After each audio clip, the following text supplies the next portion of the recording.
And it's alive. Welcome to the Lock and Load Show, broadcasting across the interwebs, simulcasting on gun channels, and across the universe.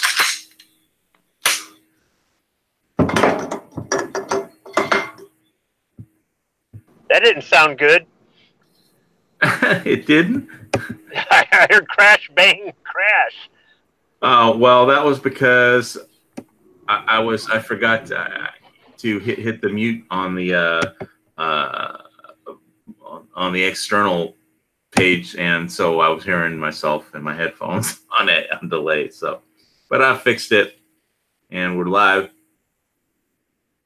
Live from the Pineapple Pentagon. From the Pineapple Pentagon and the Oklahoma. What is there in Oklahoma? The frontier. Oh yeah. The steak plains. Okay. Yep. And if you don't know what that is, Google it. All right. So I guess we're going to complain about House Resolution 1263 as our daily or weekly Second Amendment. What the fuck are they doing? Part of the show. Which what they want to do is make every semi-automatic firearm an NFA item. Make you go through all that registration and tax stamp shit. So even if you already own one, and if you own one, or even if you don't, it sucks. So, I'll let me do a screen share of that particular bill, and we can look at it, bitch about it, and complain about it, or at least. Okay, if I'm understanding this correctly, if they wanted to make every semi-auto an NFA item, and they wanted to make it work, it would have to be going forward. Everything sold, everything owned prior to whatever day the law goes into effect would have to be grandfathered. Otherwise, you could not make the law work. That's not what it says here. Looking at the section 2B, 2B, it says applicability.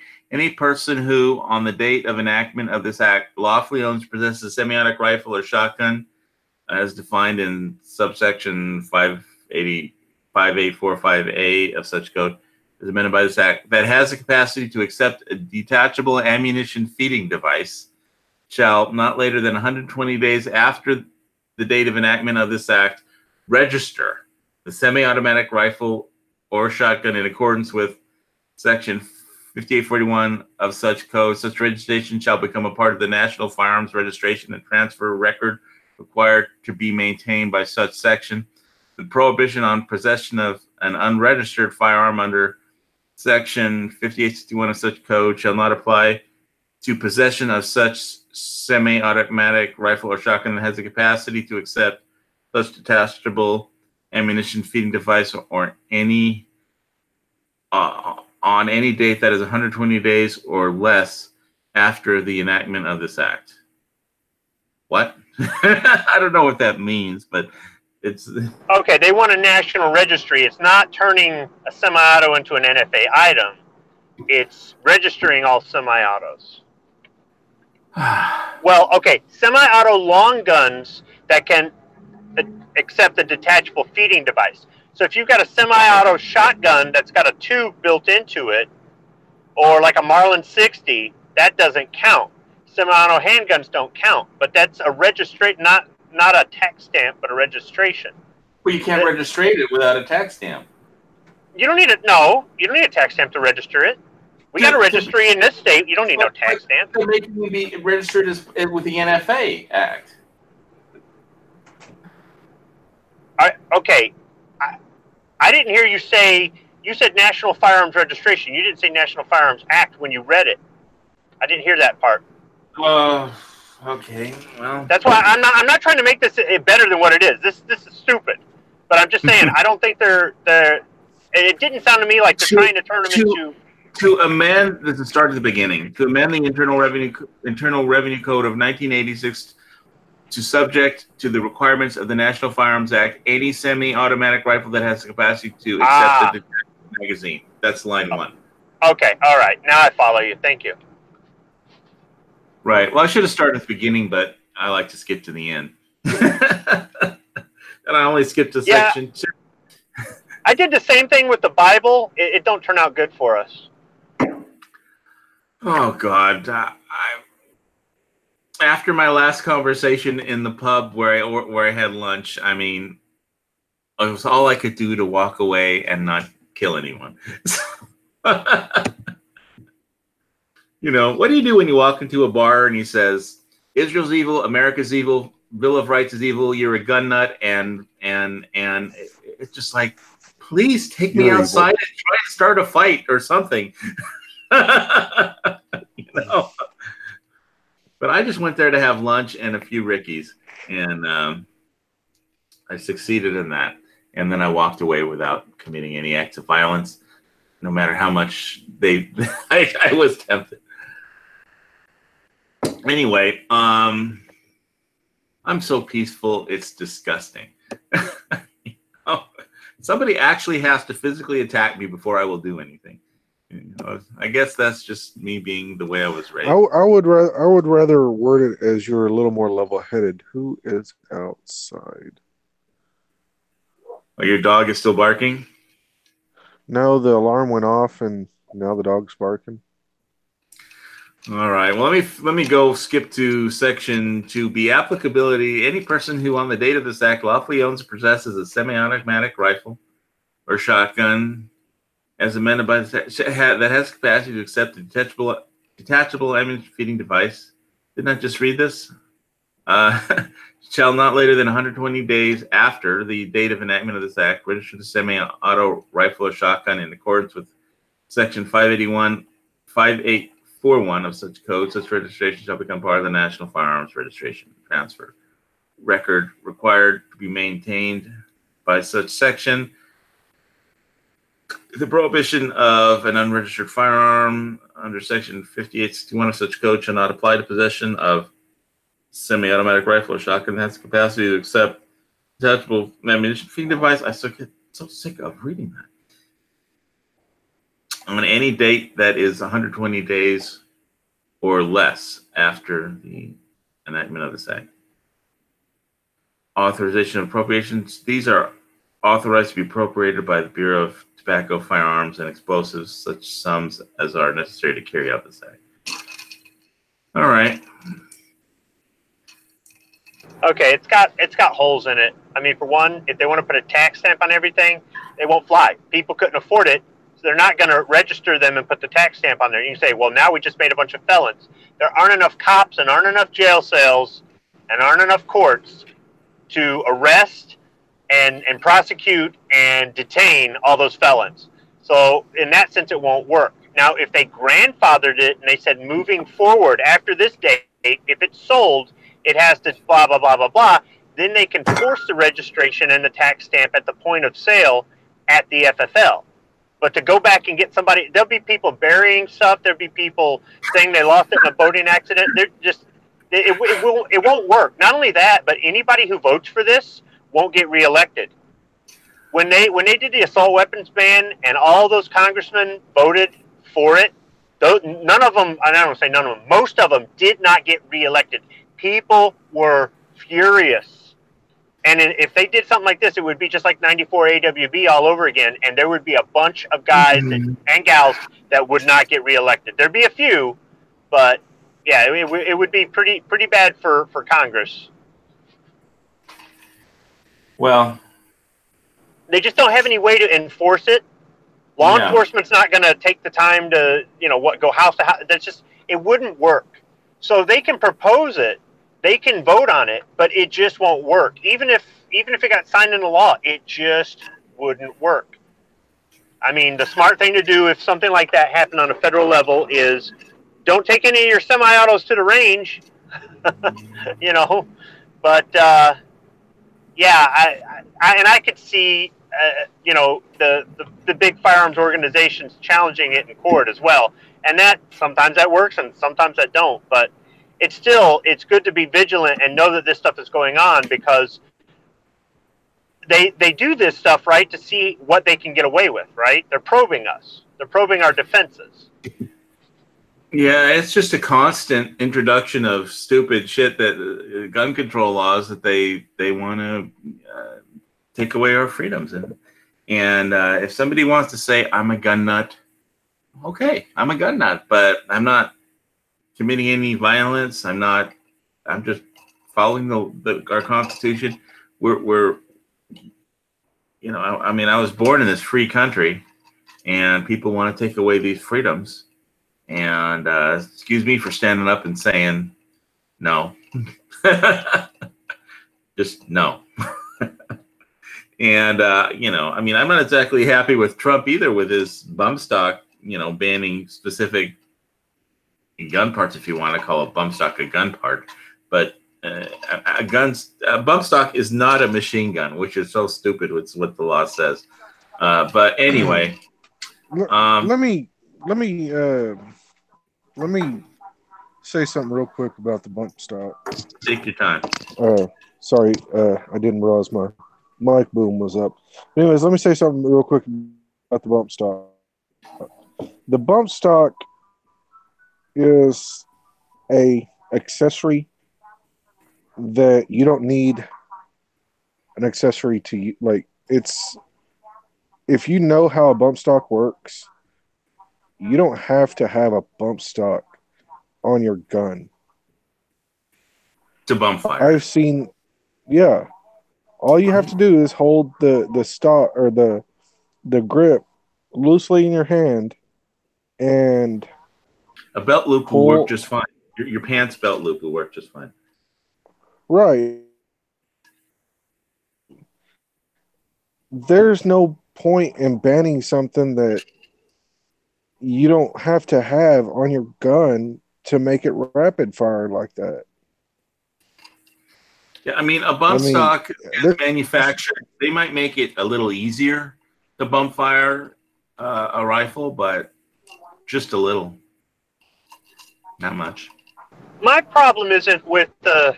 But yeah, but it's not, I mean... I'm sorry, go ahead.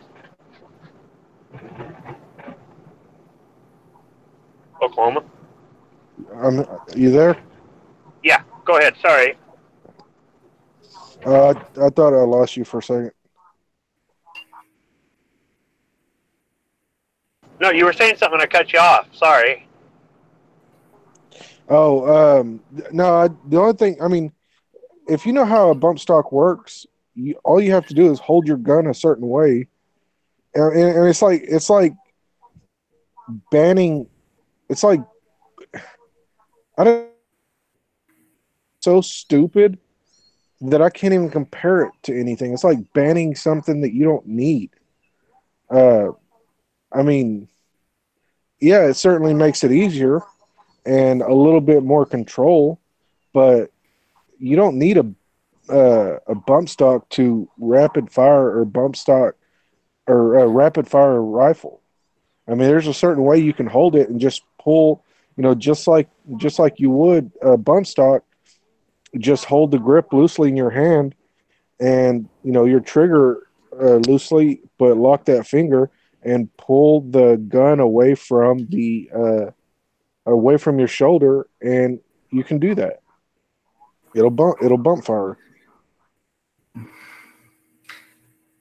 Yeah, it's almost. I don't know what to compare it to, but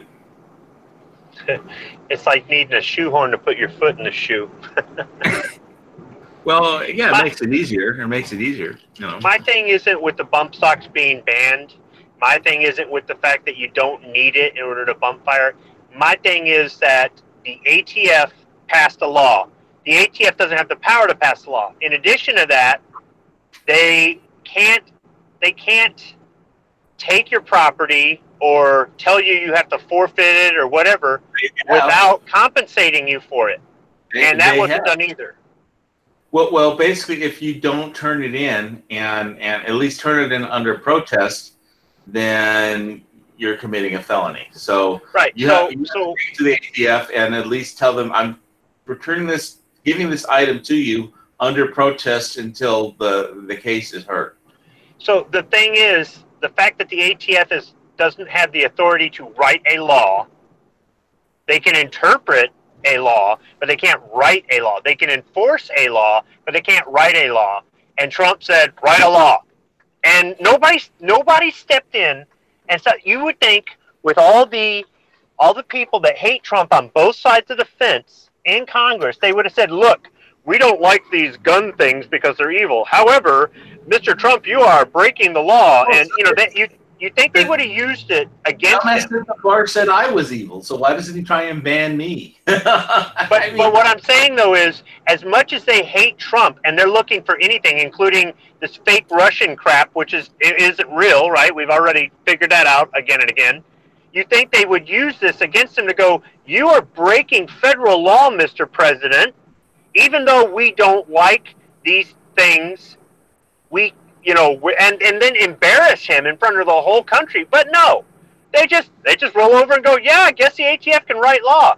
And the fact that they're not compensating anybody for these, that's another issue. And so that's where I have the problem. A lot of people have complained because they lost their toy. And you hear them whine on YouTube, and they're whining, my toy, I get to lose my toy. That doesn't help. If you don't want to get bump stocks banned, don't go out there and say they're going to amputate Jerry Mikulic's finger and you're losing your toy and you're angry.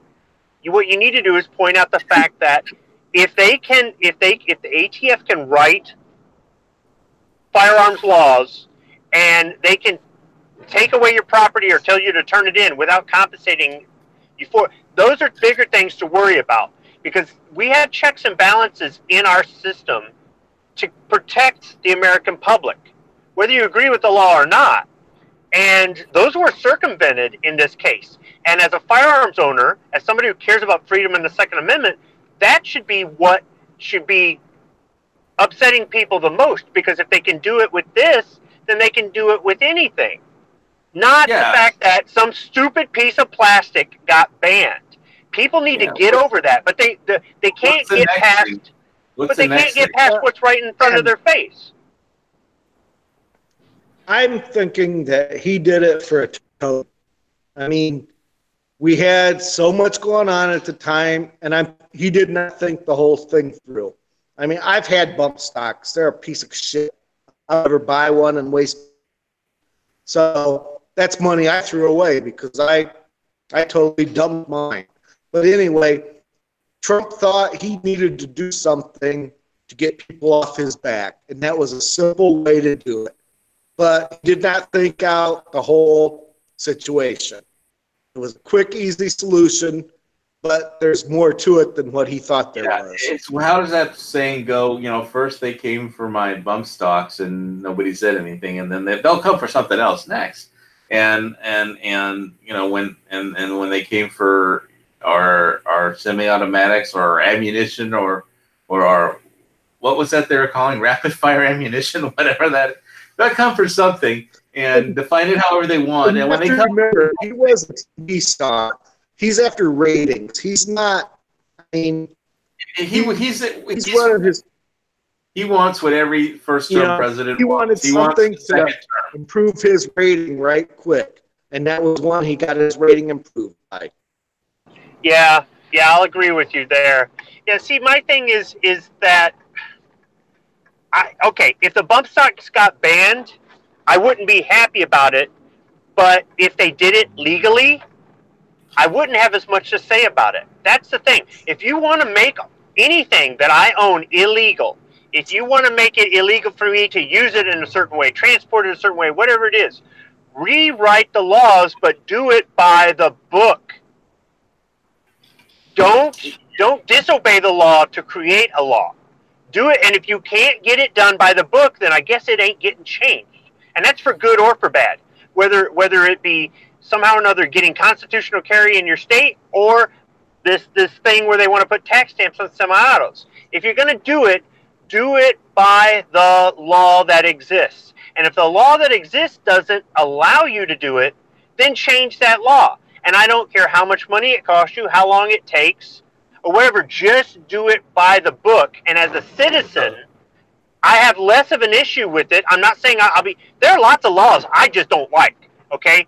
But if they got created or changed following the process that we've had in place for 250 years, I don't really have much to stand on. But when somebody goes and sneaks and does some sort of backdoor deal, or just says screw it, I think I've got this power that I haven't been granted, and I'm going to abuse this power that I don't even have. That's where I have an issue. This is America, you know. And America is a good thing for people who don't think it is. America is a pretty good place.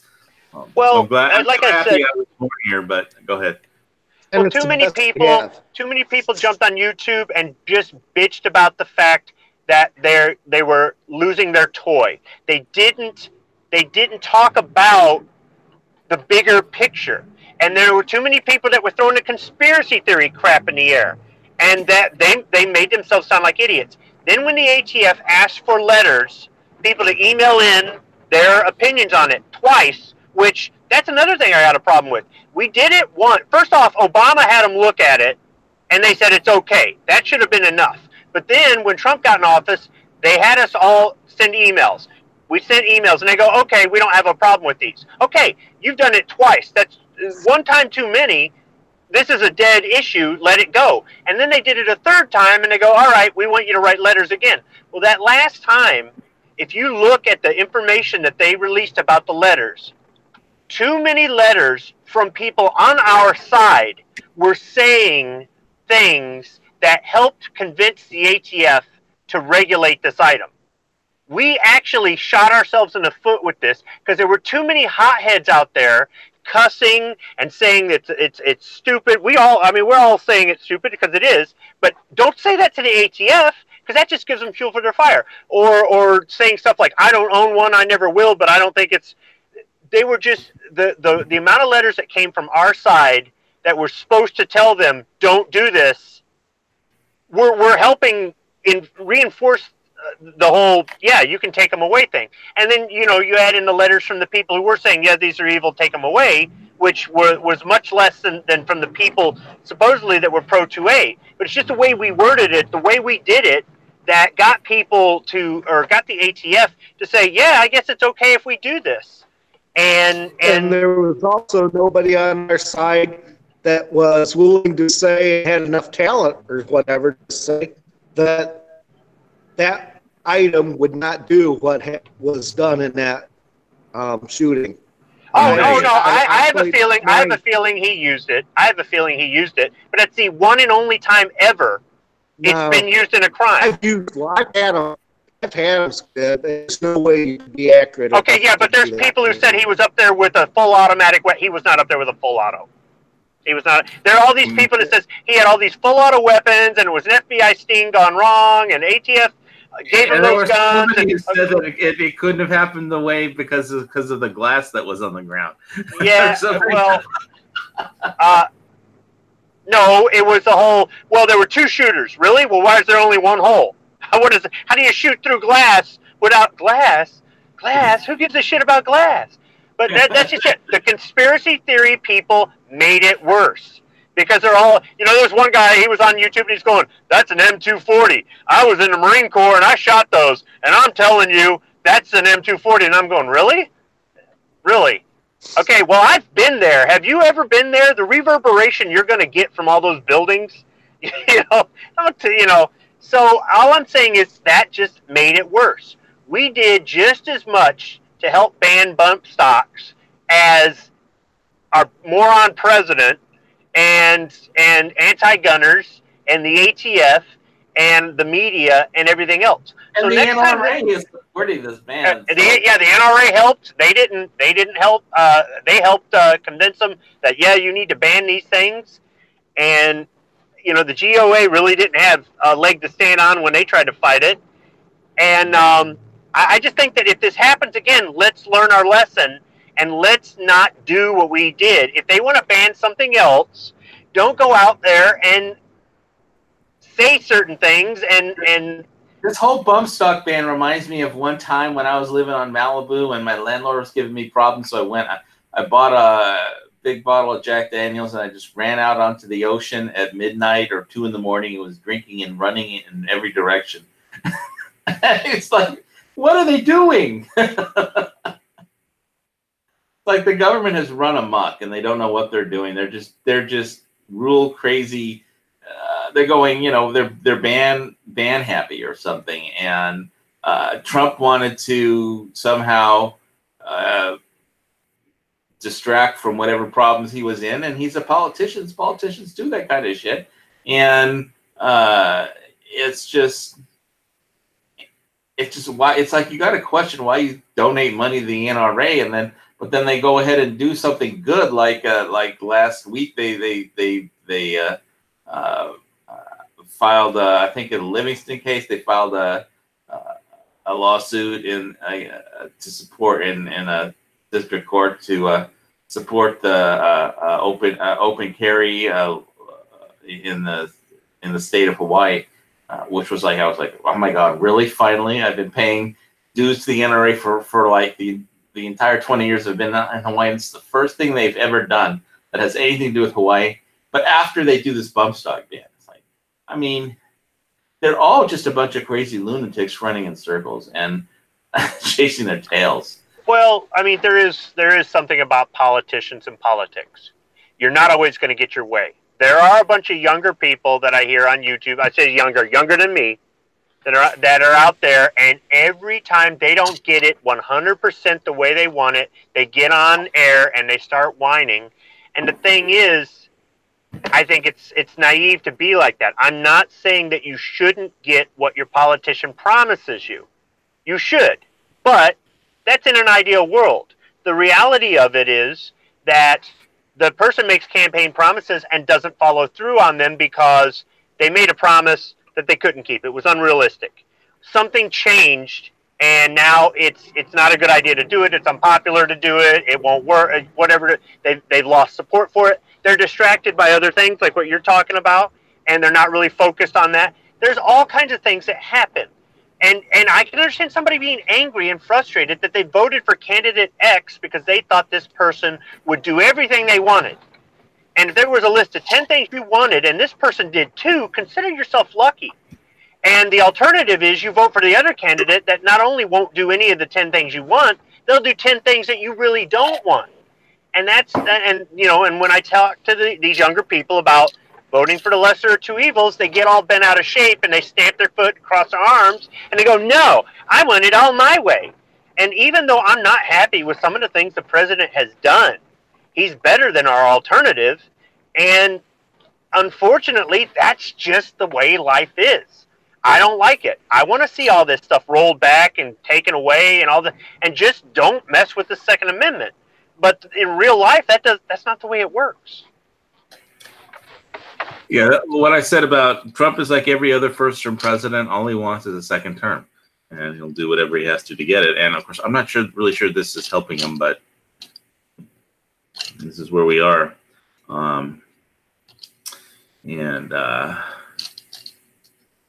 So switching on to worse topics. Does anybody have any comments on the Notre Dame Cathedral burning down to the ground, apparently? The only comment I have is it's a very sad deal. I mean, it was a piece of history that was lost, and it's just a sad deal in it. But as a firefighter, I can honestly say, and I don't like to say this, but it was set up for failure. The streets are so small, all the buildings are so crowded in that area that they couldn't get enough fire apparatus in there to even do a decent job of saving it, and that was a fail on their part. From what I heard, all they could do is run in and try and save some artwork, and that was about it. And they couldn't even do helicopter drops because apparently standing on the ground, and if you're a firefighter, being hit by a helicopter drop isn't fun. Well, it's not that bad. I mean, a lot of people made it a lot worse than it is. I mean, yeah, it depends on what they're using. If they're using the fire retardant, then yeah, it's not safe. But if they're just using water, then there's no reason that they couldn't have done it. And How many tons of water does it take to fall on top of you before it starts to hurt? But it's not. I understand, but it's not like one big glob of water. The water's going to disperse and it's going to fall down as rain. So it's not like you know what I'm saying. It's not like a huge ginormous water balloon falls. I'm not a firefighter. I really don't. So you'd have to Yeah, explain it. it's water will disperse and fall down as rain. So it was a feasible. It could have been a feasible attempt if they would have just done it. And that's one of the first things that I've noted that I thought of whenever when I was watching it. I was like, if they have air tankers, bring them in. Even if they have seats, single engine air tankers, some small planes, anything is better than nothing. Right. Well, what I saw on the internet coverage was just fire hoses spraying water into the cathedral, and that was about it. Yeah, and the only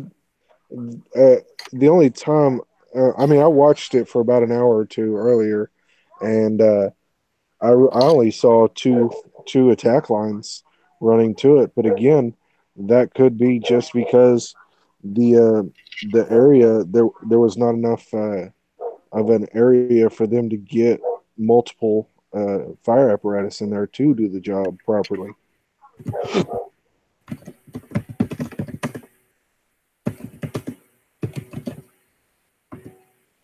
But I've never been there, so I never really looked at it from Google Maps, so I really couldn't tell you. When I was a kid, I was at the Louvre, but I don't recall it was so long ago. I was 13 when we visited the Louvre. I don't recall visiting Notre Dame, but obviously there was a lot of priceless artwork in there that was lost, and so they were trying to run in and save some artwork, but nobody was killed. It's just as somebody who has survived losing everything in a fire and who used to live in a place that is now covered by lava, sometimes all you have is your memories of that thing, of how beautiful the place was, or maybe the artwork will just live on the internet as far as whatever it was, but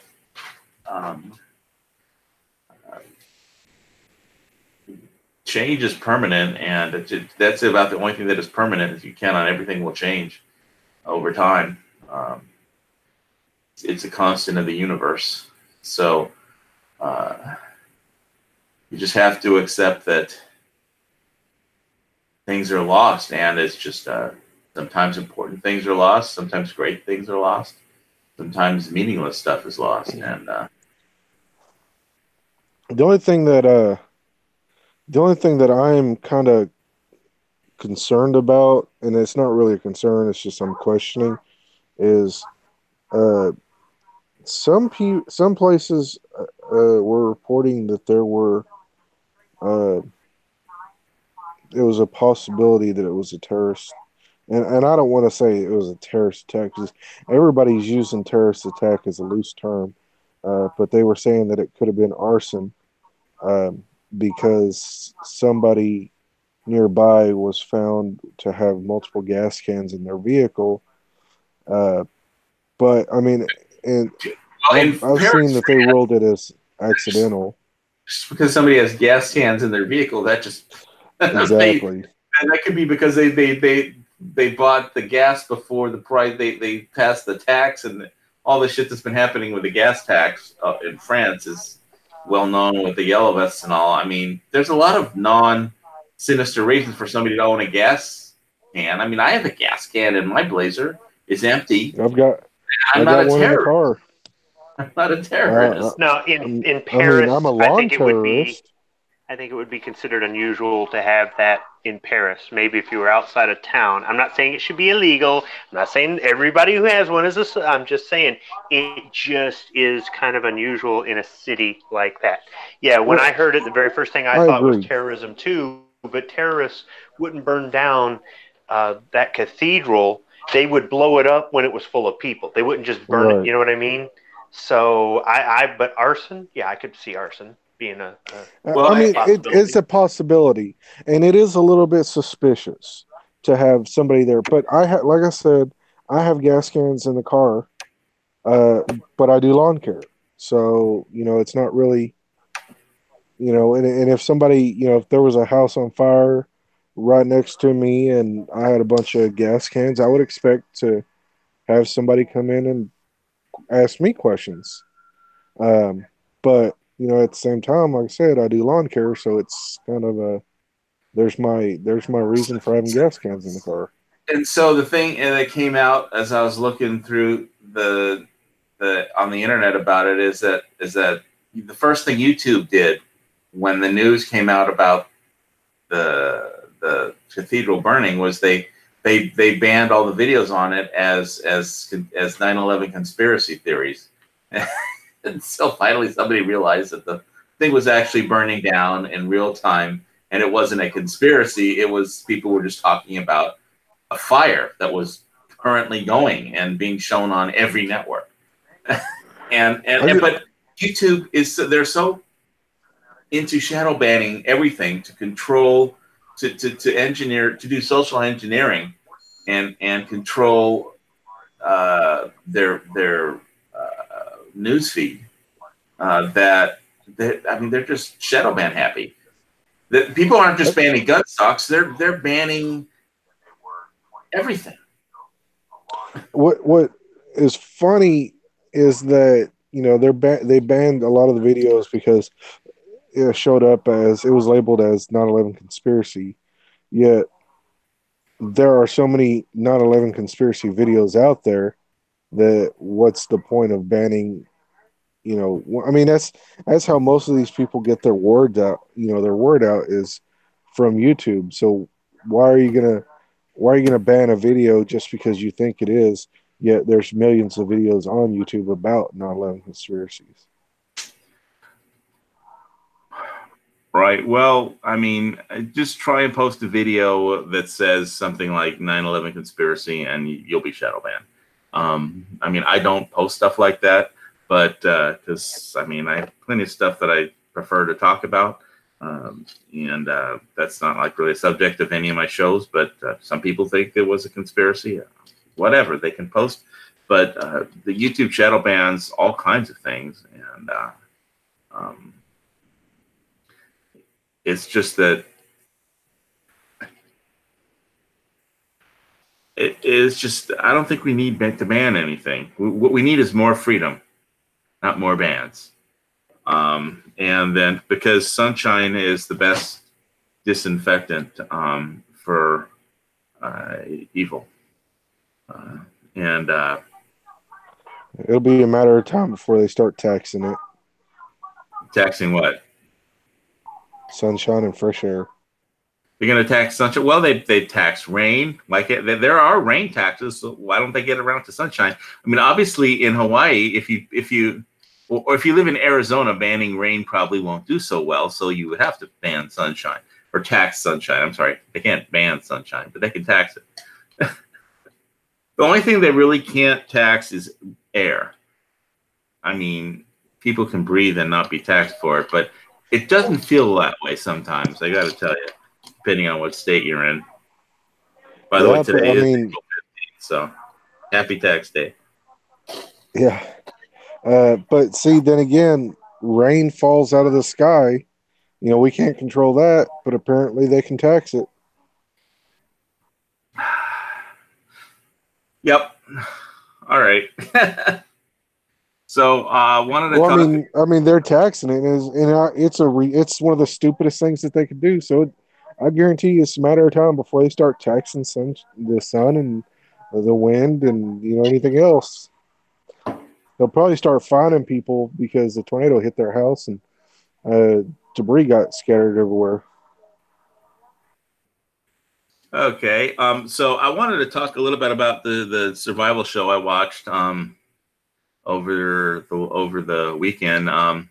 It was on Discovery on Demand, and I guess it hasn't been on probably, I think, in the States that much because the guy who runs it is got a pretty thick British accent, Ed Stafford, and it's called First Man Out, and it's one of those survival shows.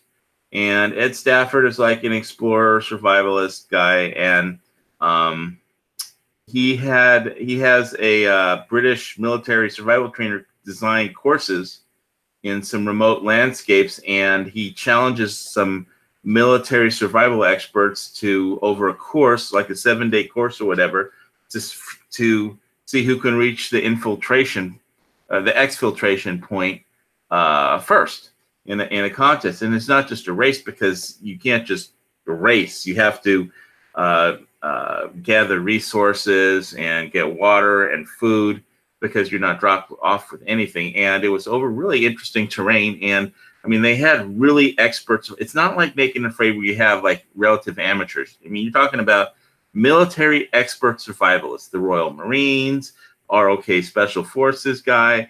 And so Ed is this British guy, and I get tired of hearing his British accent, but it was really interesting watching the different survival techniques that people used to go through the mangroves of Borneo, the canyons in Kazakhstan, over the Himalayas was, I mean, I don't like climbing. I don't like heights, but that was pretty challenging. Not to mention, just the higher you go in the Himalayas, the harder it is to breathe because there's less oxygen, which would be a problem for me.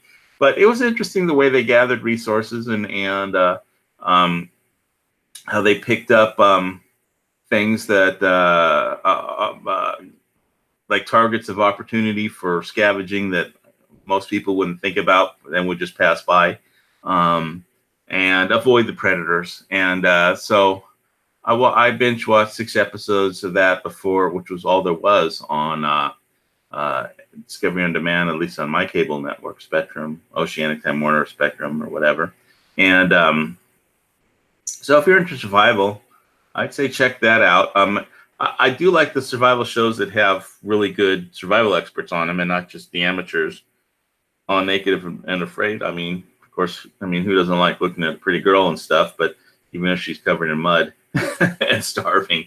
But really, if you're into survival, I thought First Man Out was a pretty good, if you can get past the British accent and stuff, and just some of the words, sometimes it was hard to follow what he was saying, but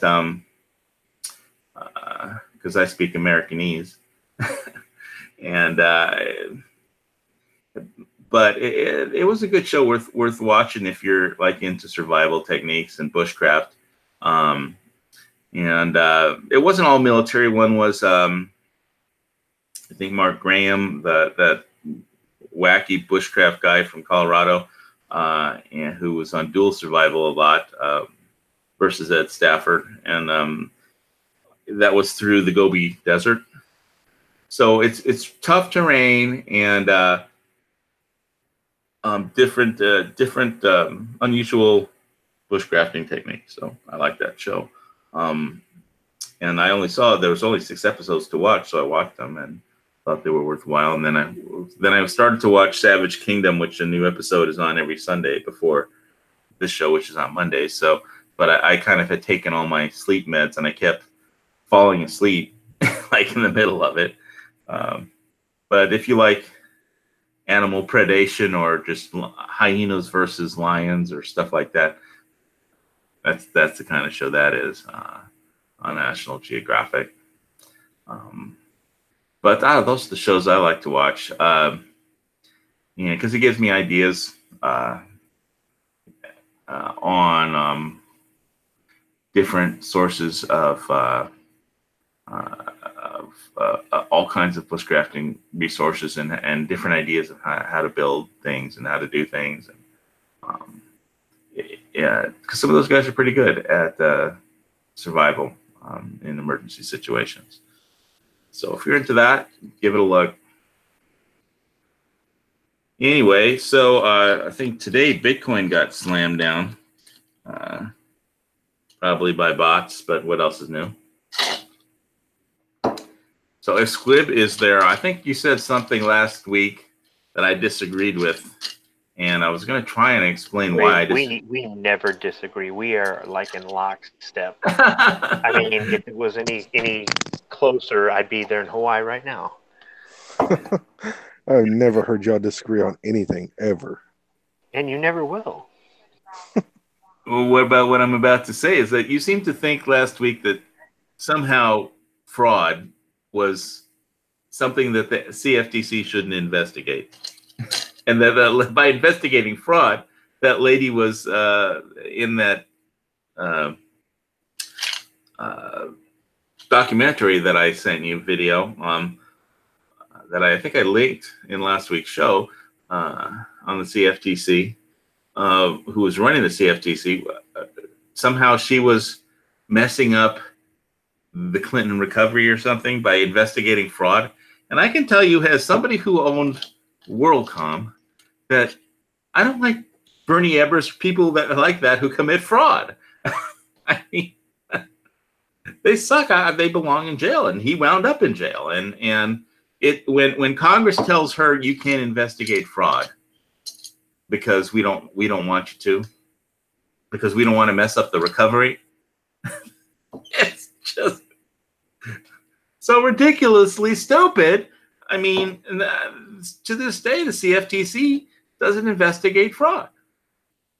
Not really. I mean, they don't investigate fraudulent activity on the COMEX. They don't investigate any kind of fraudulent activity because the government doesn't want them to. That's my opinion. That's why, in my opinion, that's why the price of silver is under $15 today. Because of fraud that's not been investigated by the CFTC. That's my 2 cents. And are you going to agree or disagree on that? I don't know. I mean, Yeah, okay. I'm all about making money, so whatever. All right, and here's another thing I'll throw at you. If the U.S. dollar was no longer accepted as currency, what would you use as currency? Alcohol. Shit, I just drank all my money.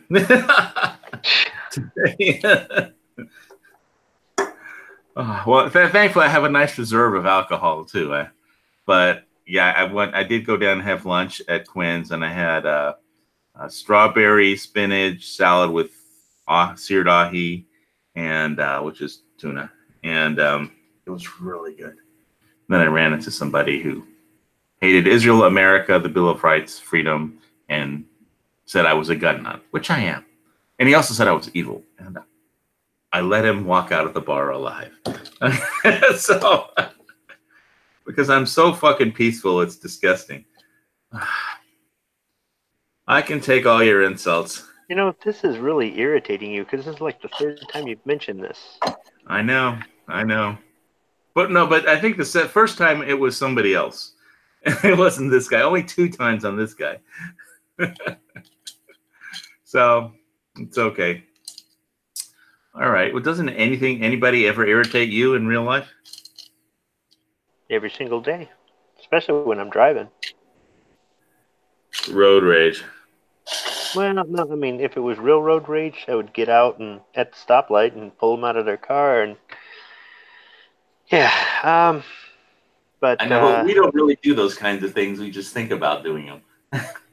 Yeah. Well, see, that's just it. The difference between me and somebody else is I would just, knock their teeth out and leave them there bleeding on the road and go, now you've got a good reason to hold up traffic. But somebody else would take it too far. You know what I'm saying? Because it's like, really, learn how to drive or stay home. Just saying. That would be a great bumper sticker. Learn how to drive or stay home. How about something like no women drivers or something? I like it. There's all kinds of bad drivers and just all kinds of it's not just women drivers. It's people who text and drive, people who the women drivers are putting on their makeup and driving. Yeah, I suppose nowadays men put on their makeup too. Apparently, it's whatever. Well, I gotta say, I walk. The reason I go to the Quins is because I can walk there and back, and I don't have to drive. So I do not drink and drive. I don't. I just that's don't. responsible. Yeah. There's other bars that I can walk to, but that one's the closest, and they have pretty good food there. They have good food there. So the main reason I went there today is they have good food. I went for lunch, and I had like 10 Rickies, which are basically, if you don't know what a Ricky is, it was invented by Colonel Ricky of the Union Army after the Civil War. He was in the Union, and he became a lobbyist after the war in Washington, D.C., and he invented this drink, which I guess he used to help get people in the mood to lobby them. And it was bourbon and lime juice and on the rocks with a splash of club soda. And it's really good, and a lime garnish. And I really enjoyed it. That's why I had like 10 of them today, with and after lunch. So, if I would have gotten to in that fight with that guy, I said, "Why aren't you coming outside to fight me? Because I'm drunker than you are, so it'll be a fair fight." But it's, I'm one of those peaceful persons. I said, "God bless you," and walked out there. That's just how, I don't know. I spent my whole life not committing violent acts, so I just tend not to, I guess. So whether I had a bump stock or a full auto AK or just my karambit, I'd still be just as likely to not commit a violent act, no matter how stupid the person at the bar was, right? Or how many drinks I had. So, I mean, if I'm 54 and I haven't committed any violent acts my entire adult life, then I'm not likely to, no matter what firearm I have and no matter what gun control laws they pass. It doesn't, short of them trying to repeal the Second Amendment, I'm just not very motivated to do anything violent.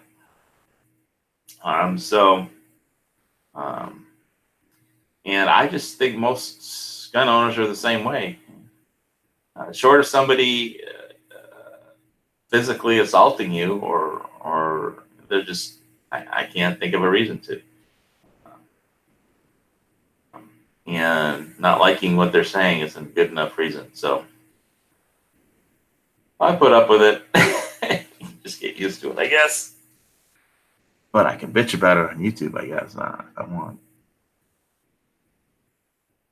You couldn't believe I rubbed someone the wrong way, Pume?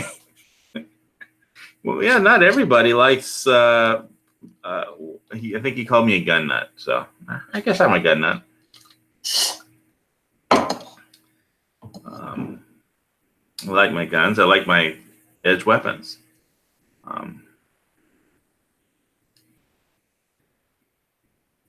I need to do some videos with my katana. I haven't like chopped any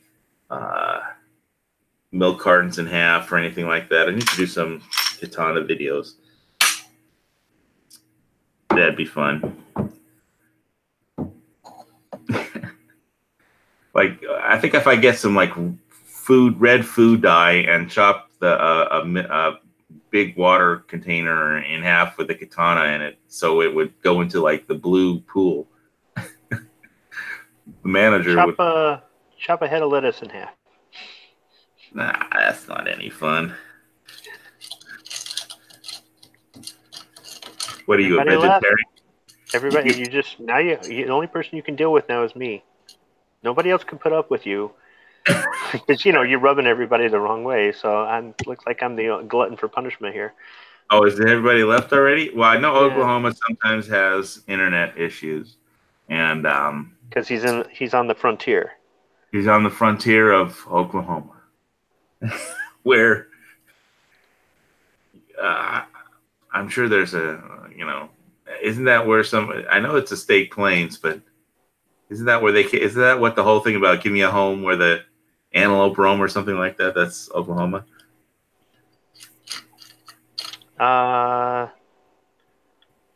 Buffalo roam. Buffalo. There's buffalo. Well, there's not buffalo in Oklahoma anymore. Maybe there used to be. The Indians made it, but the buffalo didn't.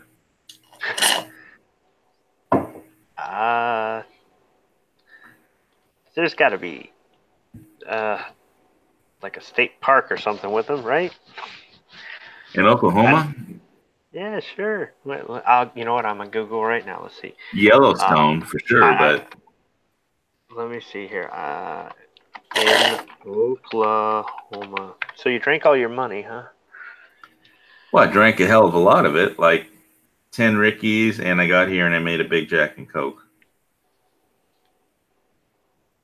So apologize again for my camera not working. This is Google Chrome doesn't see it. Oh, Dusty's back. His camera works. Here we go. Wichita Mountains Buffalo Herd. Oh, there's buffalo in Oklahoma. Wait, there's mountains in Oklahoma? What?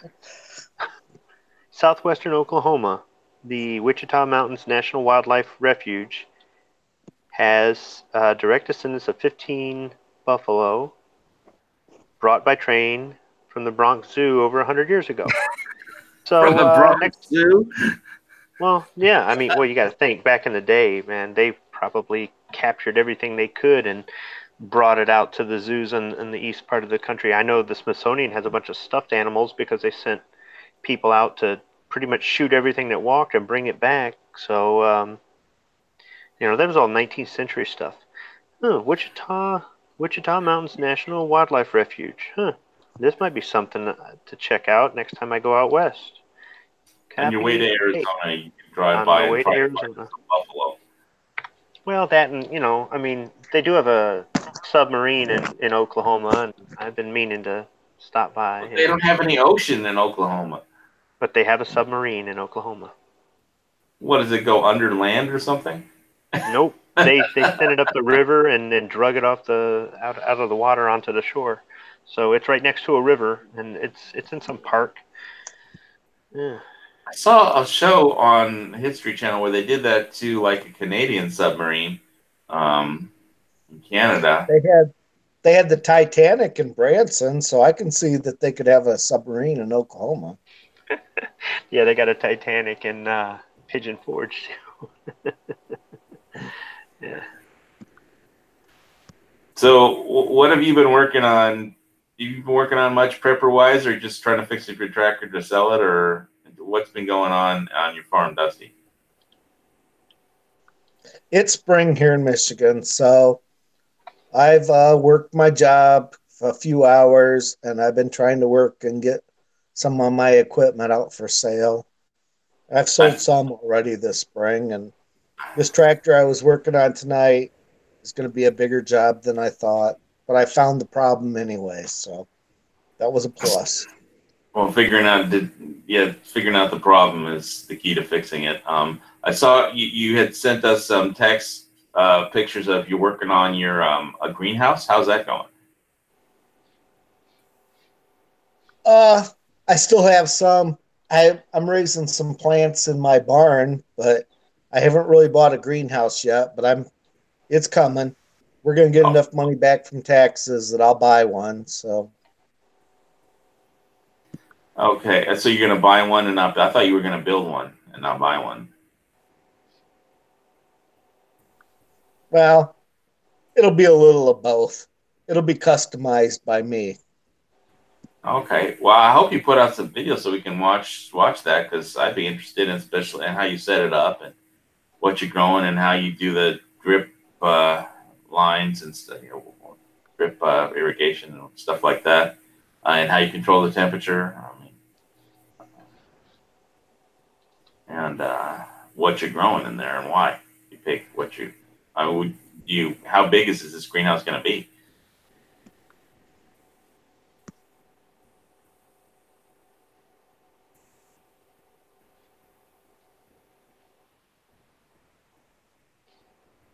He's still muted. Okay. All right. Now that I'm talking, that's still up for debate. I'm not sure how much I can spend on it. Okay. Or what do you want to grow? I would like to have all the things I like to eat every night. I would like to be able to make my suppers every night and have everything that I have raised myself. I'm going to say you can't grow beer, but No, but I don't eat beer. I drink it. right. Okay. So what specifically are you planning on growing in your greenhouse? Well, I'm a person that I like all greens. So, you know, I think every meal should have a salad. What And kind? What are you going to grow? Spinach salads, red leaf lettuce, iceberg, what? yeah, all those are good. Okay. And I also think that every meal should have potatoes. And I'm still a believer that every meal should have some steak or beef or something like that. You're not going to, can't grow a cow in a greenhouse. No, but I can grow all the fixings to go with it. Okay. And I've already got another beef lined up that we're gonna kill this year, and we're gonna can the whole beef. So we're gonna have some canned beef. How many beef critters you got on your farm? Huh? How many beef I critters don't have do you? any. I don't have any, but I have neighbors that raise them, and it's easy to go buy one if you want one. Okay. But you have hogs. Yep. Right. Right now I don't. I sold all of them I had, but yes, All of them? I do like raise. Huh? You sold all of them? Yeah, I sold all of them. I mean, our freezer's full, but Okay. soon as our weather gets a little bit more stable, I will go buy some more and fill my pens again. So, Okay. but I'm not gonna try to raise them over the winter again. I had too much trouble last winter. You keeping them warm during the frost. I remember your text about that. Well, actually, it's not then that's the worst time. The worst time is the last 2 months when we go from 0 degree at night to 40 or 50 during the day. That is hard on an animal, and that's what we have had the last month or so. Well, maybe you should buy a farm in Hawaii where we have pretty stable weather year round. We don't have much difference between summer and winter. I ain't gonna live on an island that everything that I want has to be shipped to me. Well, it's the downside. The Hawaii has its downsides, that's for sure, and being over dependent on shipping is one of them. There's no doubt about that. But we have an amazingly large supply of stuff here that's grown here. It's just a question of you need fuel to get it from where it is to where the distribution points are. I mean, we got a ranch, the Parker Ranch has like hundreds of thousands of cattle on it, but we've only have like one mobile butcher shop, and then good luck getting all that. If the ship's not coming in and there's no fuel, good luck on moving beef in cold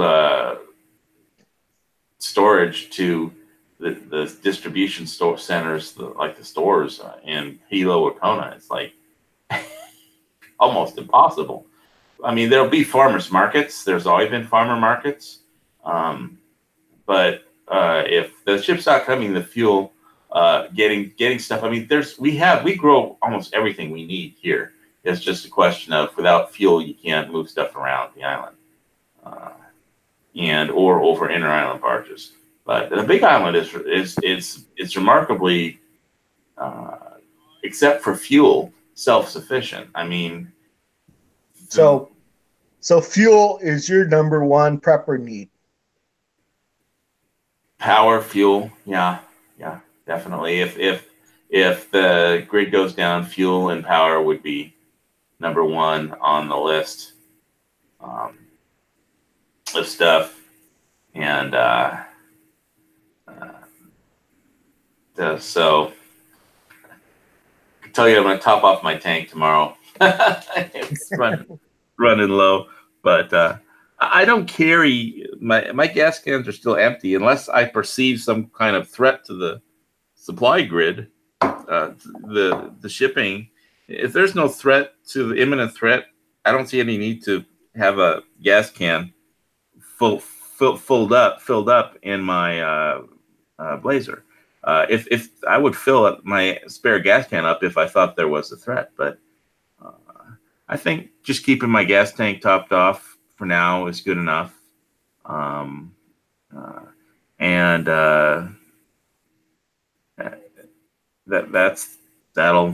do me for now. I have a spare gas can, and that I can fill out one of those red safety galvanized steel gas cans, number 5 safety cans. But it's just sitting in the box that I bought it in the back of my boat. Dusty, there's 2 of you and you're feedbacking on yourself. Negative feedback.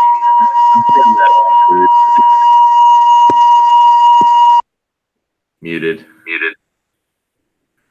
All right, there's 2 of you. The one with the picture is still live. How do I get rid of it? I don't know if I can eject that one if you want. Yeah. I've never hit the eject button on anybody. Do you want me to on that one? Yeah. Okay. Let's see what happens. Are you sure you want to eject Dusty one? I hope this just ejects the one that I'm clicking on and not you. So if you get bumped, just log back in. All right. I think it's gone. You still there?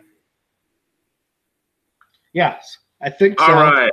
Mission accomplished. See, I don't know how this shit works, but This is the first time I've been able to get on my notebook all night long. My this can be. well, so in case anybody didn't know out there in the externals, basically we had a power outage last week and took out my basically there was a big explosion. It sounded like somebody shot a shotgun in the back of the condo, and the Hawaii Electric Company came out, and it was a fuse blew, and it sounded like a whole transformer blew, but they said it was a fuse that was caused by some wiring issues, and then they put in a new fuse, and then a different fuse blew out on the main street down at Kuakini, the same explosion shotgun sound. And but anyway, the thing is, it took out my the power surge took out my laptop charger, so my laptop drained all weekend down to like 6%, and took it to the repair shop, and they just sold me a new charger for a little bit more than I should have had to pay, but whatever. I'm on an island 3,000 miles from anywhere, the nearest mainland continental landmass. So, $50 for a charger, whatever. So I could get the show up this week, and but yeah, that sucked. But I didn't know, because when I went online, it said that I had needed a BIOS update, and that was the problem. I mean, and the funny thing was, by the time I downloaded the BIOS, and it said my laptop battery was at 6% charge, and I needed a 10% charge to flash the BIOS update. So I couldn't update it, but I took it in. The guy just looked at it and said, "No, you need a new charger," and because it was only putting out like 1 milliamp or 1 millivolt or something ridiculously, just enough for the computer to detect that something was plugged in, but not enough to charge anything. So basically showed it was plugged in but not charging, and but it all got fixed just by buying a new charger. So yeah, not having power sucks. So I would definitely solar this by the end of this year. I'd like to get into some solar preps of some kind, and if not, just getting a generator. But I can't really use the generator in my condo. But if I bug out, then I'll be able to use it. So again, that's the whole thing about you need fuel to run those. So I'm definitely more interested in solar for my current situation. But power and fuel is definitely a concern on my preps because I'm really well prepared for almost any other contingency, so many other ways. That's definitely one of my weaknesses that I got to improve on. So, we all have weaknesses and strengths that we got to work on. And so when you figure out what they are, you work on them over time. And I'm not in any rush. The apocalypse isn't happening tomorrow, I don't think. So I've still got time. Hopefully we all do. All right. Check the externals. Did our Second Amendment rant. See if anybody's out there. Don't see too many people on the gun channel side. Let's see. Kind of see some stuff on externals here. I had a surge protector, Rupan, but it didn't do shit. It was a cheap one.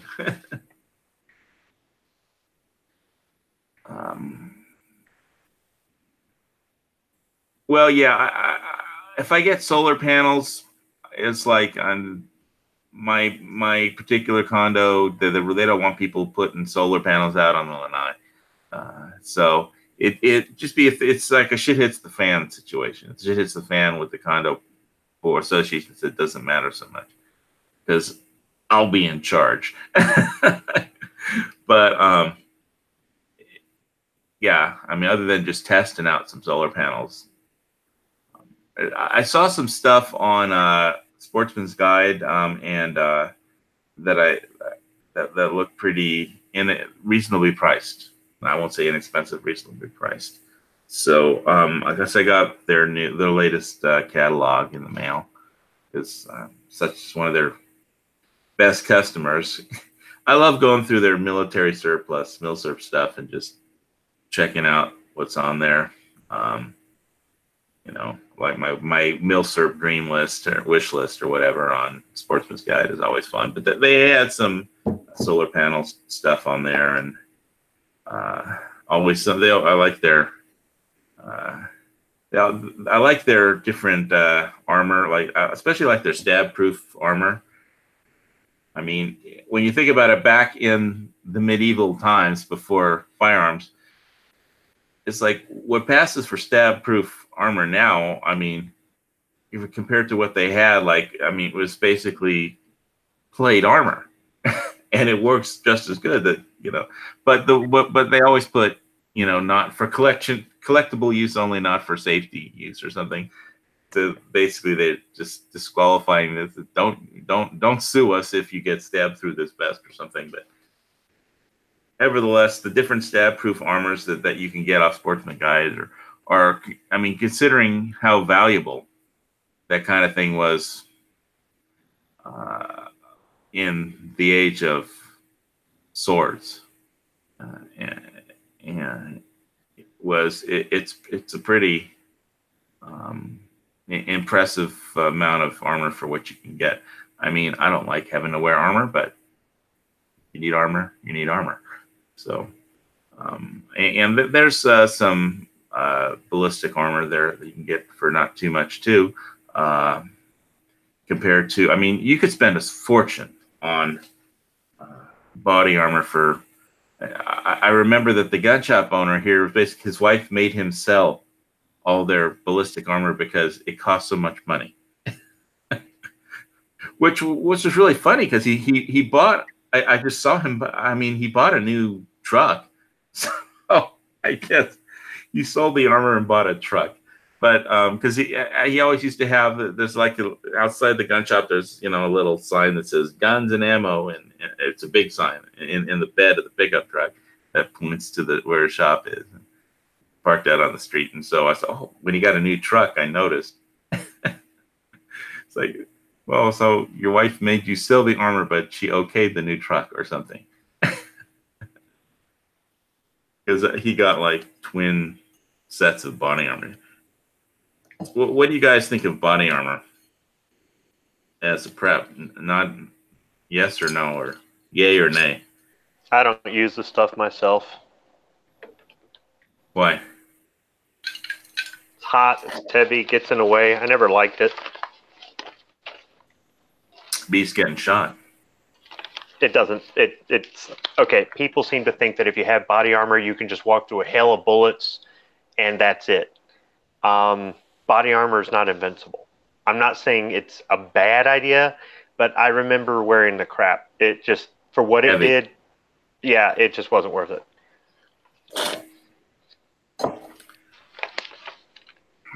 Well, the stab-proof vests don't weigh as much as like rifle plates. What about the lighter? What about the lighter stuff that just defeats handgun ammo? I mean, you got to get hit in just the right place, just the right way for it to, you know, Defeat? to defeat the armor, or for the armor to actually work. To defeat the handgun round. Okay, look, it's kind of like this. Ooh, look at me, I've got body armor. Great, I'm going to shoot you in the face. Have a nice day. So, I don't know. I haven't been a fan of it. If somebody wants to have it, have it. I don't think it should be illegal. If you want to wear it, wear it. I don't care. Just don't ask me to put the garbage on, because it's just, you know, I mean, I'm sure if I had it and it saved my life, I don't know, maybe I'd just be like, all right, I got to have this stuff forever. But all I remember was it was hot and it was heavy, and yeah, I mean, Let me ask you this. It doesn't protect 100% of your body. There's just no way.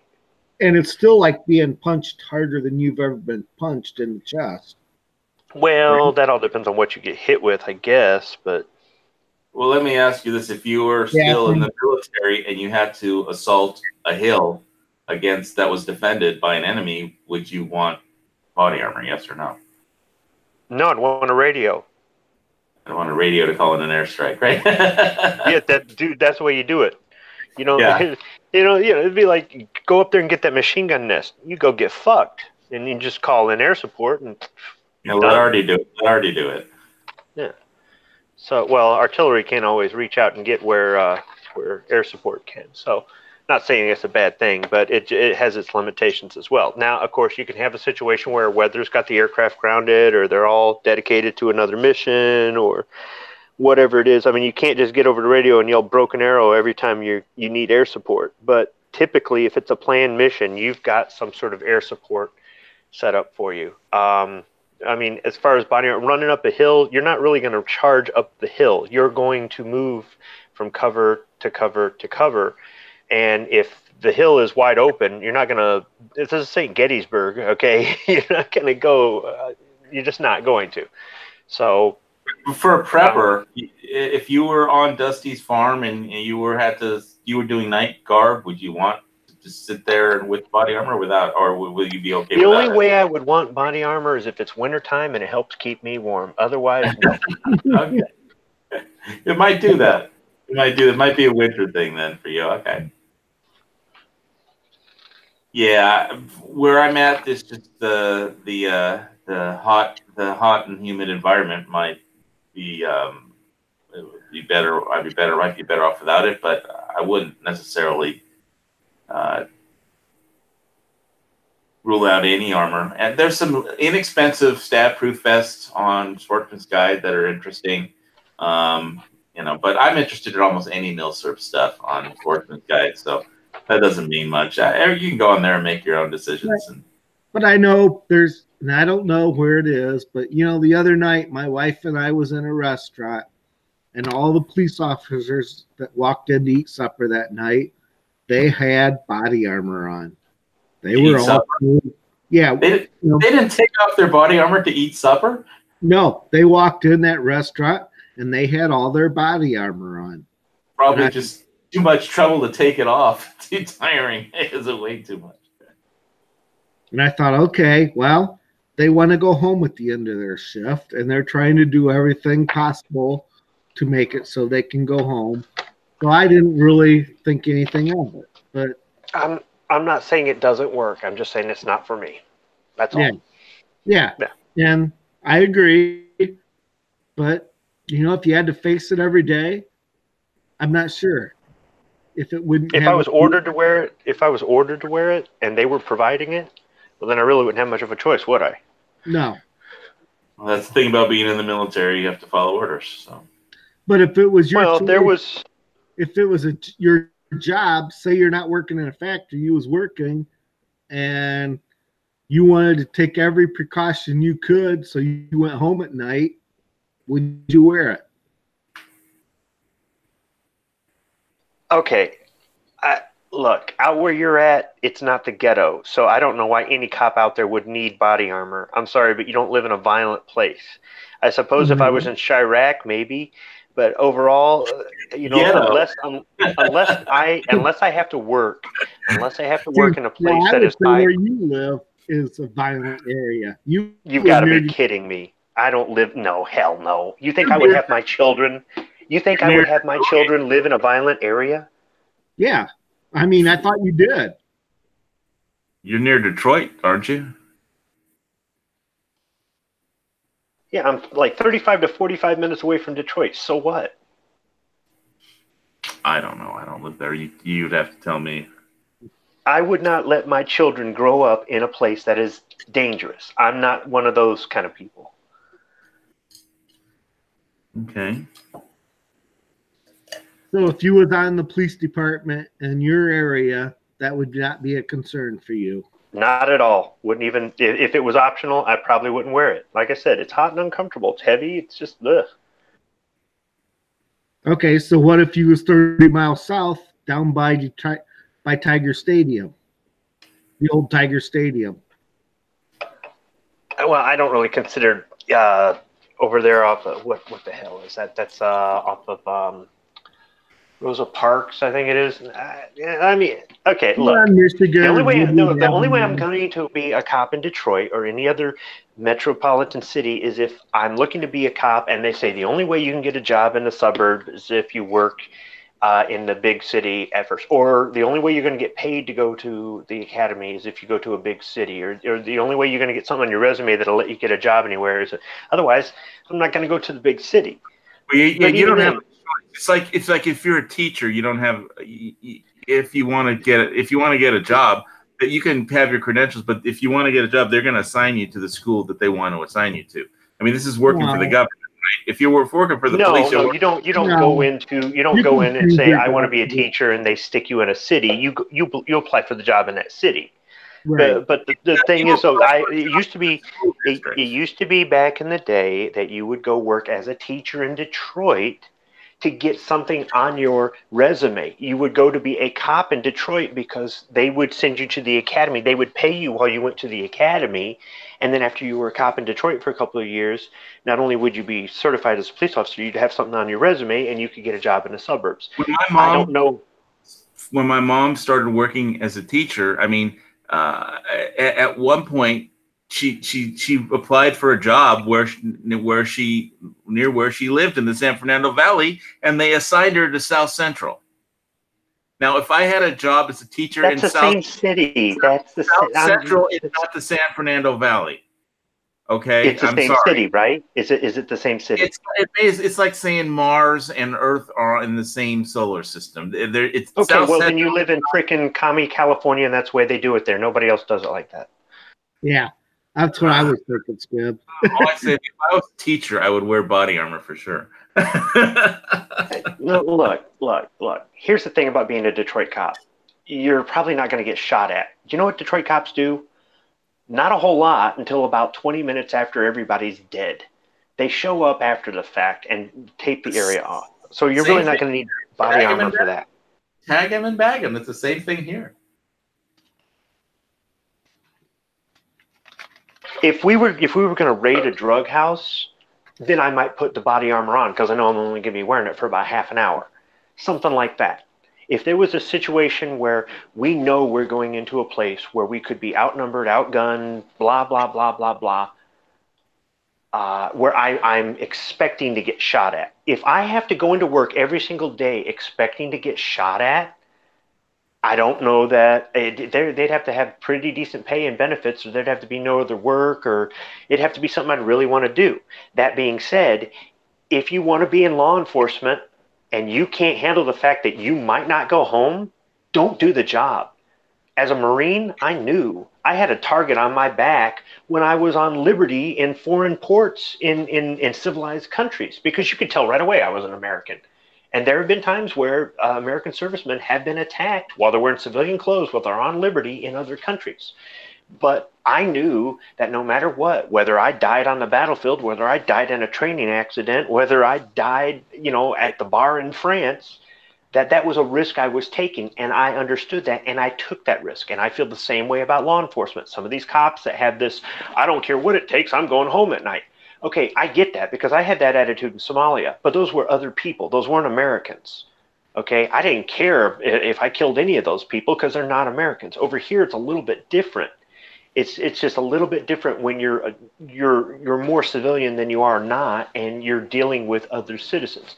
Yes, some of these people are breaking the law. Yes, some of these people are trying to push your buttons because they feel like they're going to be Mr. Big Shot if they can take on a cop.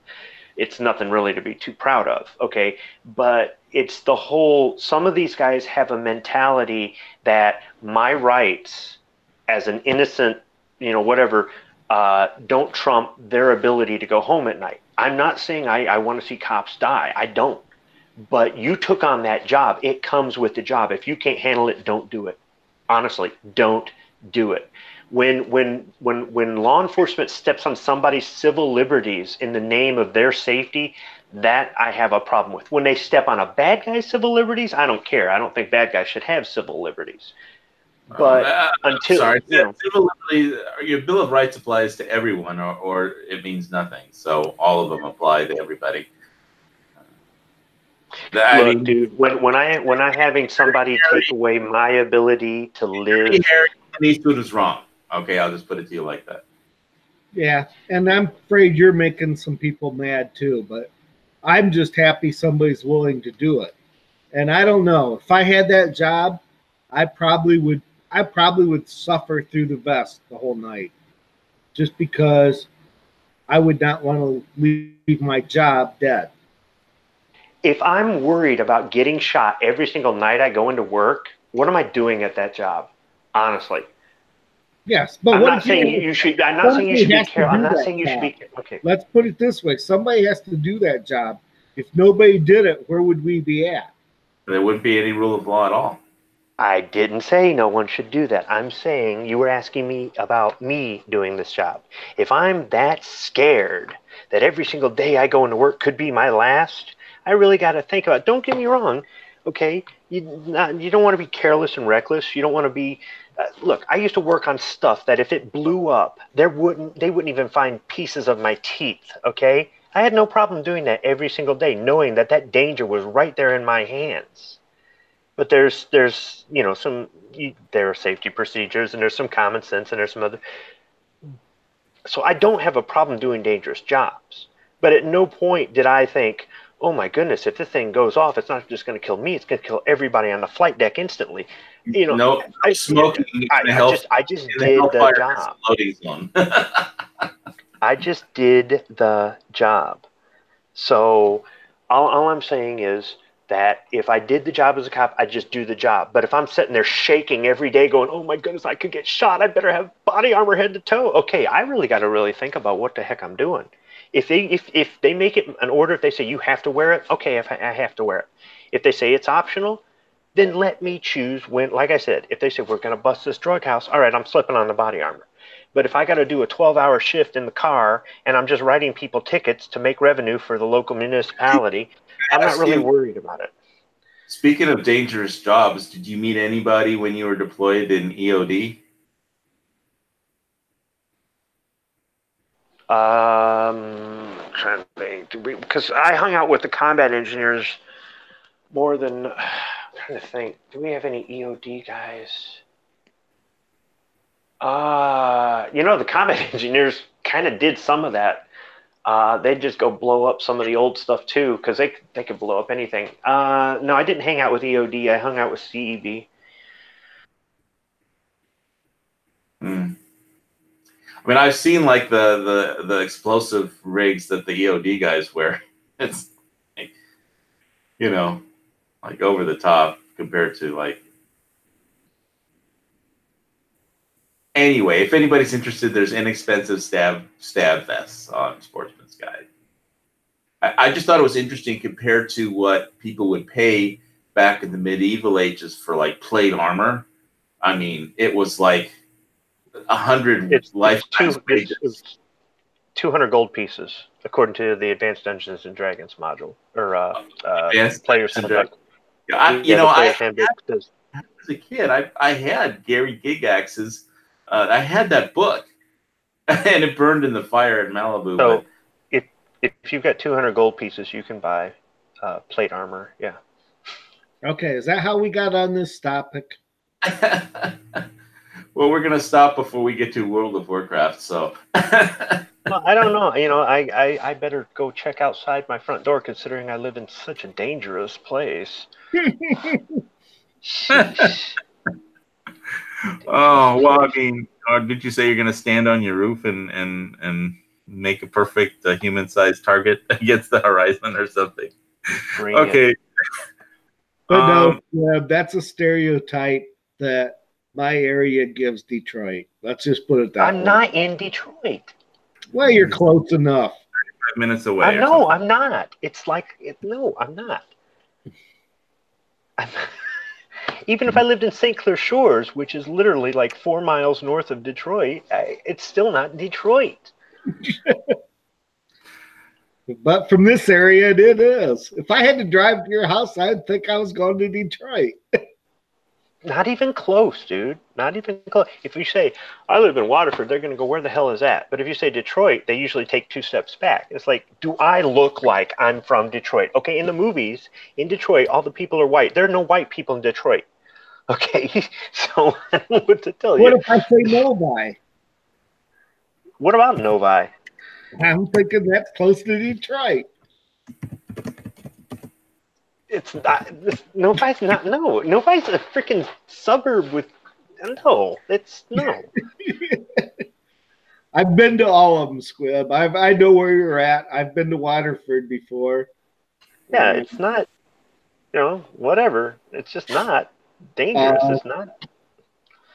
What is it? What's the other big one there? Orion. Lake Orion? That's even further away. Yeah, I built even further away. I laid some brick in Lake Orion at a church in Lake Orion. So yeah, and you can tell when somebody's not from Michigan because they go, "Oh yeah, I went over to Lake Orion," and it's like that's not how they pronounce it here. No, it's Lake Orion. Yeah. It's like so that's like going to Prescott and saying Prescott. Actually, I spent a lot of time there because I dated a girl that lived there. Yeah, and that's far enough. I mean, look, okay, you go down 24, you hit I-75, and it'll take you right into downtown Detroit if you want. An hour later, so I mean, it's just not. It's just not the same thing. So, but you don't get that big city life this close to where I live because you keep thinking you're coming out to the boondocks. So it's not big city life. Why? Because the CVS down the street is 24 hours? That's big city life? That's not big city life. Well, you think I live out in the Hicks, so. Well, you do, don't you? From the prepping standpoint, yeah, the fact that he's close enough that he can get to the grocery store or something like that, but he's far enough away that these hordes from the big city are not going to find his place. And there's plenty of room for the horses to poop. But he doesn't want me to bring them. He doesn't want me to bring any horses. So it's fine, whatever. No horses. It's fine. Well, and I know you aren't going to ride a bicycle, so. Yeah, damn right I'm not. I want to ride my bicycle. See, and that's exactly what I think when no way. Okay. All right. So yeah, I haven't bought any body armor. I was just looking at the catalog all weekend because my computer was down. Now that it's back up, maybe I'll go on Sportsman Guide and add more stuff to my wish list. But probably not spend any money at this point. I'm in the don't spend money mode right now. So, but I like to look at stuff and just having seen like a few shows on medieval armor, just like plate armor, what it did compared to, or even chainmail compared to like modern just stab vests, stab proof vests, or stab resistant vests. For the amount of money it costs, it's like pretty good armor if edge weapons are what you're concerned about. And there's even inexpensive, modest ballistic armor out there, soft ballistic kind of armor that's probably better than nothing. So it's just it's something worth considering, but obviously there's arguments for and against it. So we had discussion on that today, and that's great.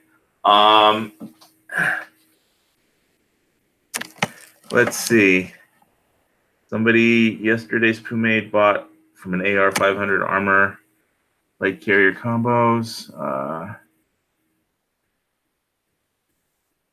A Magnum 12 gauge slug to the chest with a soft armor sure won't have a liver or lose a lung, but anything beats being dead. Look, I just think that armor is okay. All right. Here's the deal. There are some people out there that have actually worn it, whether they went and bought their own, if it's real armor, first off, or they had to wear it for a job, so they know. And then there's all the people that read about it or see it on TV or movies or YouTube or whatever and have never put the shit on in their life. And they've got an opinion. If you've worn it, and I'm talking about real armor too, not fake armor. Okay, I'm talking about real stuff because there's plenty of crap out there that doesn't really work. And you're fine with it, that's you. You're fine with it. I've worn it. Now, granted, this was a long time ago. They've made improvements to armor since then. But it just wasn't for me. So any opportunity I had to get rid of that crap, I did. Okay? It's just a preference. It's just like some people used to dummy cord their gear. I never dummy corded my gear. I just secured it properly. I couldn't stand tying a bunch of freaking boot laces to everything to make sure it didn't fall off. I just put it on there in a way it wouldn't fall off. It's a matter of preference. So if you guys have it, if you've actually used it, not watched a YouTube video with it or read about it in some magazine, but you've actually used it and you like it, or you would rather deal with the hassle than the alternative, or you believe in it because of the small section of your body that it covers that you think that's the only place it's going to get hit, that's your choice. I'm not debating that at all. Just for me, it's just not for me. All right. You guys get any new gun stuff this last week? Any gun news? New stuff. I stopped at Brownells last week. So I wish we had Jared on because he was. I saw him, Rupan. I saw a lot of his videos. I didn't see the one today because my computer was down until by the time I got back from the computer repair shop. You had already done your live stream. So Jared Rupan's live stream. So but he's not on the show today because he's being a bum and studying his college course or whatever. But he wants to get educated and make more money than all of us combined. That's the American way. Yeah. So you went to Brownells and what? So if anybody has ever wondered, okay, so if you're going down I-80 in Iowa and you're east of Des Moines, Brownells is right there off the interstate. And the small town it's in keeps getting built up more and more. Last time I was there was 2 years ago, and across the street from the road that you go down, it's a long road that you kind of go down to go to Brownells, there was a gas station. Now there's one right on that corner, so you don't even have to run through the light and then make a left-hand turn to get back on the expressway. You can go to Brownells and then drive back up the same street that you would use to get onto the expressway and fill up your car with gas. If you go in there, the showroom it's big only because it's kind of like a vaulted ceiling, so it's high up, so it makes it look bigger than what it is. But they don't have as much out on the floor as what I'd like to see. They do have a lot of guns out there, used guns for sale. A ton of them. So I mean, you can actually walk right up and just pick these guns up. They're tethered to the rack, so you can't take them away or anything. But you can hold them, feel them, how they feel how much they weigh, look through the sights, whatever you want to do. They got tons of used guns, and then the rest of it is just product out there. And there's a few people running a store. Can I help you? This, that, and the other. There's a couple of computer terminals there. Well, you go into the computer terminal and you log into your account like you would if you were going to order something online. And you look up the item, and it will tell you if it's in stock in the back in the warehouse, because that's most of the building is a warehouse. So you go ahead and add it to your cart, and then you select pick up in store, and they got a big TV monitor. On the left side of the monitor are all the orders being processed, and it'll have your name on there. And on the right side of the monitor are all the orders that come up. And all you have to do is go up to the register once your order comes up and just say, hey, I'm here to pick up the order for Squibb, and there's the order, and you just pay for it right there. So it takes a while. You would think with the warehouse in the back that they'd have your order up in like 5 minutes, but you'll wait a minimum of a half an hour. Even if you're just getting one item, you will wait a minimum of a half an hour for them to bring it up. So, but if you, in that amount of time, you can walk around the floor, and they got stuff for sale there, and some of the stuff they've got a few novelty items or stuff that isn't in their catalog. You can't buy online. But I mean, for the most part, if you're just trying to kill time while you're waiting, you can just go up there and just play with all the used guns that they've got. So they have a large used gun collection. Yeah. Now, when we were there 2 years ago, one of the sales associates told us that they were building a range up the street, but I didn't ask when I was there if that had opened or how they were doing it, where you could just go up there and go shooting, or how they were going to do that. So I didn't follow up on that. As a matter of fact, I was so busy. I was trying to hurry up and get what I needed to get and get out of there, because we were kind of pressed for time because we're on a road trip. So is it? Do they have used guns as in milsurp, or used guns as in police turn-ins, or used guns as in pawn shop? It was used guns, like, I don't know, customers traded them for a new gun or something. Most of the stuff that I've seen there, because I've been in the store is that the third time? That's the third time I've been in that store, and the guns they're used, but none of them look like they're junk. I mean, you're not going to get a whole rack full of Mausers or something like that, like they got in like a crate of Mosins or something. If there's a Mosin up there, it's because somebody traded it in on something or. So, all right. So to finish off the whole armor thing, you hated helmets too, right? So we had the helmet we wore when we were out in the field, playing grunt. That was one kind of helmet. We called it Kevlar. It was a Kevlar helmet, but you didn't call it a helmet, or I forget the nomenclature, M85 or whatever the nomenclature was for. You just called it your Kevlar. I wore it when I had to. But when I was on the flight deck or out on the flight line, we had a special kind of helmet that we wore with earmuffs and everything else, and those were called cranials. I wore that all the time. That kept me from getting hurt, but it's not going to stop. It's not going to stop a bullet. So right.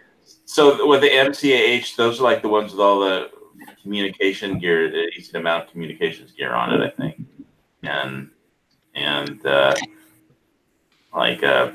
So you don't like helmets either? I mean, okay. Yes. So the helmet we wore, they told us all it would really do was stop shrapnel.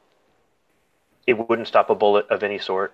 And don't wear the chin strap, because if you have a concussion grenade go off, your head's going to bounce around inside that helmet. It's not going to be you'd rather have the helmet get blown off. So not to mention the chin strap, your chin would just sweat, and then your whole chin would just itch. But I only wore it just like body armor when they told me I had to wear it. Otherwise, I just no. If it's not going to stop a bullet, what good is it? Well, shrapnel wouldn't be any fun, but I've never been in a combat zone, so. I mean, like, at a certain point, you're just dead anyhow. So what does it matter? You know? Okay, yeah, that's one way to look at it. That's a good point. Right, I'd like not to get hit with shrapnel. I mean, if the IED went off, but okay. See, we didn't have that. We didn't have that IED bullshit back then. So, but even Right. then, some of those IEDs, they'll just blow you to pieces. They might find parts of your helmet, but they won't find the head that was in it. So. Yeah, but what if you're in like the car, the vehicle behind or in front of the one that got hit? I mean, I wear a full face helmet when I'm on my motorcycle, but I think the threat of getting in an accident with my motorcycle was greater than the threat of some sort of explosion going off when I was out in the field. So, like I said, if they told me you have to wear it, if they say wear your helmet, if they said wear your Kevlar, I wore my Kevlar. All right, but they didn't have to tell me to wear my cranial. I always put that thing on because it saved me a lot more on the flight deck than I ever thought a helmet would save me in any sort of patrol situation or any of that garbage.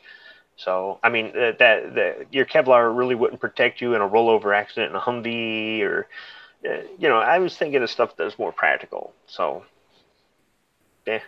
All right, so you don't think a helmet is something people should add to their preps? No, Really? I'm not. No, get a helmet. Get 10 if you want. I don't care. I was It's just saying. not for me. It's not for me. So Okay. what? Right, it's not something you would recommend to anybody for their preps. All right. I'm not saying. I wouldn't say that. If you think you need one, but if you go, well, why don't you have one? Well, let me tell you. Just because I don't like it, don't mean you. I mean, hey, that's fine. You can walk around with 8 extra pounds on your head. You go right ahead. All right. I wouldn't. I remember that scene in the Dirty Dozen in the bathroom where basically somebody uses it to headbutt. When somebody's attacking me, he uses it to headbutt somebody. I wouldn't say anything about Squib's full face motorcycle helmet, other than I know it saved my life once, and I would always wear a helmet on a motorcycle. Can you use? Right. But just I like motorcycle sense, but Do you think if it I was helped? going to ride another one, Do you I think would have that's a helmet on. realistic in the Dirty Dozen where somebody uses a helmet basically to headbutt somebody? Yeah, And, no. You don't think that's realistic, Squib? No, I'm just saying that if you was going to ride a motorcycle, a helmet's a good deal. Okay. Which even Squib in Michigan, he would not have to wear a helmet. Michigan has no helmet law. they do and they don't. The law is that if you don't have a helmet, you have to carry extra insurance. If you don't carry that extra insurance and you get in an accident, the insurance company doesn't have to pay anything. If you declare that you are wearing a helmet so that you pay less for your insurance, and then you get in an accident and you weren't wearing your helmet, they don't have to do anything for you. So, and my feeling about wearing a helmet when you ride a motorcycle is the same as wearing Kevlar in the military. If you want to, do it. If you don't, don't. I wear it. Just because I wear it doesn't mean I think everybody should wear it. I actually agree with the law in Michigan that says it's optional. And a lot of people have blasted me for that. They're like, but you wear a full face. Yes, I do. I chose that. If somebody else chooses not to, that's their choice. But they could die. So what? That's one less asshole. Who cares? Okay? Exactly. It's their choice. And then I get in this whole debate with somebody about, well, we need to control that. No, we don't need to control anything. I am not about him dying on the road. Only does one thing. It creates a traffic backup and makes me late for work. Otherwise, I don't care. You know what they say about bikers is that there's only two kinds of bikers: those that have put their bike down and those that are going to put their bikes down. You're a cyclist. You're not a biker. But it's the same thing. It's the No, same. it isn't. No, And it really- isn't. It's the same thing. If you're riding a bike, eventually is gonna go down. You know what? You would have to go off the cliff on a Schwinn to end up in the hospital. You're not going to get hurt on a bicycle.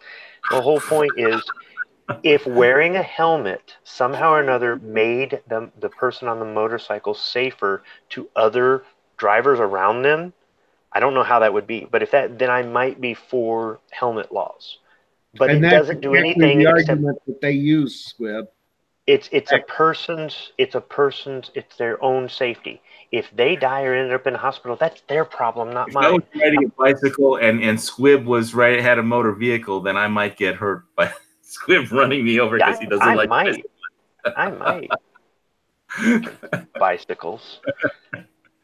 Yeah. See, Okay. I'm all for laws. I'm all for laws that say you are responsible for yourself, you and you alone, and until you trample on somebody else's freedom, until you endanger somebody else, you can do whatever you want. But understand, it's your risk, and you're the one that's going to bear the consequences. I'm all for those sorts of laws. I'm not about the laws that go, well, one person did this once, so I think what we need to do is we need to control the entire population. I'm just not about that.